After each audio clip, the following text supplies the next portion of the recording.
খিচুড়ি আমার বরাবরই খুব পছন্দের। আর বাসায় যেদিন খিচুড়ি হবে আর কিছু আমার প্রয়োজন নেই, আমাকে শুধু খিচুড়ি দিলেই হবে। তো সেদিনও হয়েছিল খিচুড়ি, আর খিচুড়ির মধ্যে আম্মু একটু বুট দিয়েছিল। আসলে এটাকে বুট বিরিয়ানি বলতেই চাচ্ছিলাম, কিন্তু আসলে বুট বিরিয়ানি হয়নি, খিচুড়ি হয়েছে, খিচুড়ির মধ্যে একটু বুট দিয়েছে।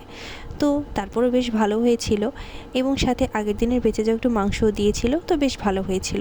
সাথে আম্মুরা নিজেদের খাওয়ার জন্য করেছিল রুই মাছ ভুনা, আলু শুটকি দিয়ে পুঁই শাকের ডগা ভাজি। তো আমি এই দুটো নিয়ে নিয়েছিলাম আমার প্লেটে, এবং খিচুড়ি দিয়ে খাওয়ার জন্য নিয়েছিলাম মরিচের আচার। এই যে সেই মরিচের আচারটা, এই মরিচের আচারের রেসিপিটা কিন্তু অলরেডি চ্যানেলে আপলোড করা আছে। আমি আমার ইউজার নেমের নিচে লিঙ্কটা দিয়ে দিব, তোমরা চাইলে দেখে আসতে পারো। তো এই হচ্ছে আজকের প্লেট। কেমন হয়েছে তোমরাই বলো। এতটা উইয়ার্ড কম্বিনেশন আমার মনে হয় না কেউ আগে কখনো খেয়েছে, এবং সত্যি কথা বলতে গেলে এটা কিন্তু আমিও খাবো না। শুধু দেখানোর জন্যই প্লেটটা সাজালাম, মানে তোমাদের সাথে দেখানোর জন্য বা তোমাদের সাথে শেয়ার করার জন্যই প্লেটটা সাজানো। আর এখানে আমার বাটিটা ওলটপালট করার কথা মনে হলো, কারণ এটা এদিকে ভালো লাগছিল না, তাই আমি এটা সরিয়ে দিলাম।